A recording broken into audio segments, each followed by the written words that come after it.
কওসদারে ভরে ঝোলি হলে সওয়ালে, আর কারামাতে দেখো একে চোর হলো বলে। গওসদারে ভরে ঝোলি হলে সওয়ালে, কারামাতে দেখো একে চোর হলো বলে। কারামাতে দেখো একে চোর হলো বলে। আলিয়ার রহমান গড় ইমান, আলিয়ার রহমান গড় ইমান আর সাচ্চা ইনসানে। আউলিয়া কুলের শিরোমণি গওস কাদের জিলানী, নূরের দোলাই নূর চমকায়, নূরের দোলাই নূর চমকায়, যার চেহারা নূরানে। আউলিয়া কুলের শিরোমণি গওস কাদের জিলানী।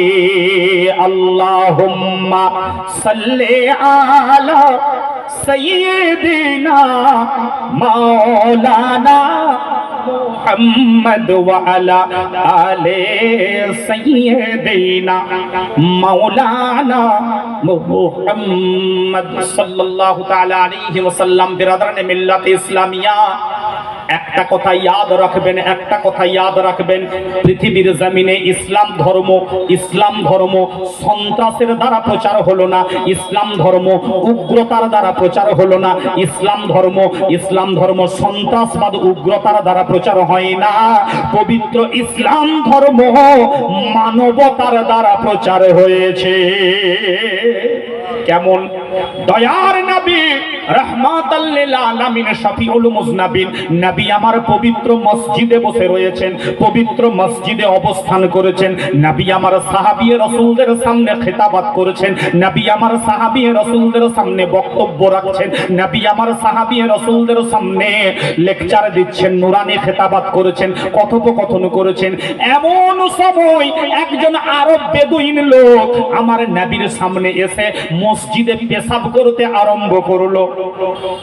আচ্ছা ভাই, মসজিদে পেশাব করা এটা ছোট গুনাহ না বড় গুনাহ হতে পারে? আপনাদের কি মনে হয়?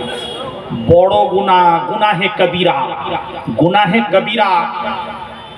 ওই লোকটা মসজিদে এসে পেশাব করতে আরম্ভ করলো আমার নবীর সামনে। এত বড় অসভ্যতা, এত বড় নোংরামি, এত বড় বিশৃঙ্খলা।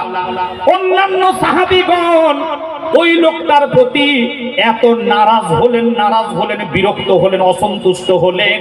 হযরতে উমারে ফারুক রাদিয়াল্লাহু তাআলা আনহু উনি তলোয়ার নিয়ে তৈয়ার হয়ে গিয়েছেন, ওই লোকটাকে খতম করে দেবেন, কতল করে দেবেন, হত্যা করবেন। দয়ার নবী, মায়ার নবী আমার, নূরের নবী আমার সাহাবী রাসূলদেরকে নিরস্ত করলেন, অন্যান্য সাহাবীদেরকে খামোশ করে দিলেন। হযরতে উমারে ফারুককে শান্ত হতে বললেন। আমার নবীর কথা শুনে অন্যান্য সাহাবী রাসূলগণ আত্মসংবরণ করে নিলেন, খামোশ হয়ে গেলেন, কিছু বলতে পারছেন না। দয়ার নবী রাহমাতাল লিল আলামিন শফিউল মুজনাবিন ওই লোকটাকে বলছেন, বাবা এটা হলো আল্লাহর ঘর, এটা আল্লাহর ইবাদতগাহ, এটা হলো মসজিদ। এখানে পেশাব করতে নাই, পায়খানা করতে নাই, নোংরা করতে নাই। বাবা তোমার হয়তো কষ্ট হচ্ছিল, তোমার হয়তো পেরেশানি হচ্ছিল, যে কারণে তোমার পেশাব হয়ে গিয়েছে। বাবা আর কোনোদিনও যেন এই কাজ করো না। দয়ার নবী রাহমাতাল লিল আলামিন শফিউল মুজনাবিন ওই লোকটাকে এমন মায়াবী কণ্ঠে এই কথা বোঝাতে লাগলেন। সঙ্গে সঙ্গে আমার নবীর নূরের জবানের মায়াবী কণ্ঠ শুনে ওই লোকটার হৃদয় মোমের মতো বিগলিত হয়ে যায়। জোরে বলি সুবহানাল্লাহ। উনি দেখলেন যে অন্যান্য সাহাবীগণ আমাকে মারতে উদ্যত হচ্ছিলেন, কিন্তু দয়ার নবী আমার এতটুকু রাগান্বিত হলেন না, ঈর্ষান্বিত হলেন না, নবী আমার এতটুকু ক্রুদ্ধ হলেন না। সঙ্গে সঙ্গে ওই লোকটা বলছে, ইয়া রাসূলুল্লাহ, ও ইয়া হাবিবাল্লাহ, হুজুর গো আমি যা করেছি সব জেনে বুঝেই করেছি হুজুর, আমি না জেনে কোনো কাজ করি নাই। আমি জানি এটা মসজিদ, আমি জানি এটা আল্লাহর ঘর, আমি জানি এটা আল্লাহর ইবাদতগাহ, আমি জেনে বুঝেই করেছি হুজুর।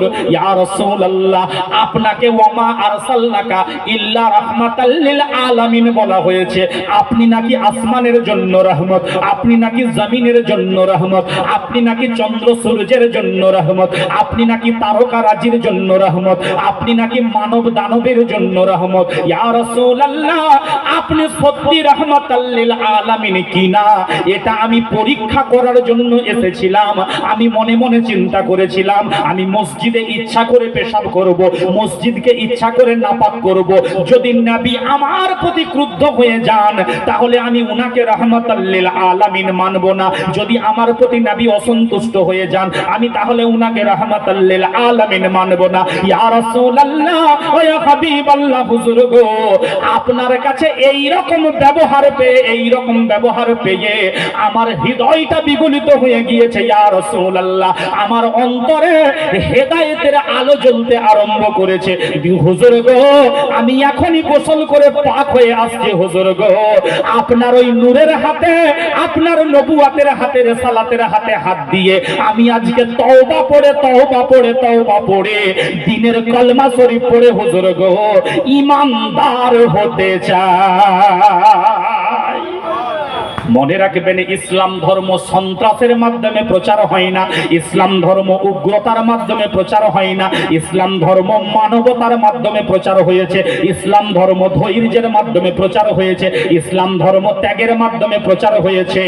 ও ভাইরা বাবাজিরা আমার, হযরতে মুহতারাম, একটা কথা মনে রাখবেন, যেমন ফোর হুইলার গাড়ি 80 কিলোমিটার 100 কিলোমিটার আপনার 120 কিলোমিটার বেগে চলে, তাকে নিয়ন্ত্রণ করা যতটা কঠিন, মানুষের মধ্যে যে রাগ নামক শত্রু রয়েছে, ক্রোধ নামক রিপু রয়েছে, একে নিয়ন্ত্রণ করা তার চেয়েও বেশি কঠিন। আল্লাহর নবী বলেছেন সেই ব্যক্তিকে বীর মুজাহিদ বলতে হবে যে রাগের সময় নিজের সেলফ কন্ট্রোল করতে পেরেছে, আত্মসংবরণ করতে পেরেছে, রাগকে সংবরণ করতে পেরেছে। কথা বুঝলেন? আজকে জালসাতে মারামারি, জুলুসে মারামারি, মসজিদে মারামারি, মাদ্রাসায় মারামারি হচ্ছে কিনা ভাই? ঈদগাতে মারামারি। আর অমুসলিম ভাইয়েরা যদি দেখে যে বলবে এরা তো ইসলাম ধর্মকে শান্তির ধর্ম বলে, তাহলে মসজিদে মারামারি কেন, মাদ্রাসায় মারামারি কেন, জালসাতে মারামারি কেন, ঈদগাতে মারামারি কেন, কেমন শান্তির ধর্ম?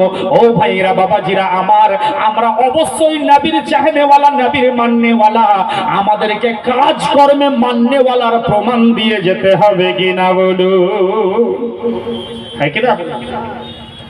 আজ ঝিলমিল করে, আজ ঝিলমিল করে মাজুরিয়া দরবার, হুজুর আকবর দেওয়ানজি পিয়ার দরবার।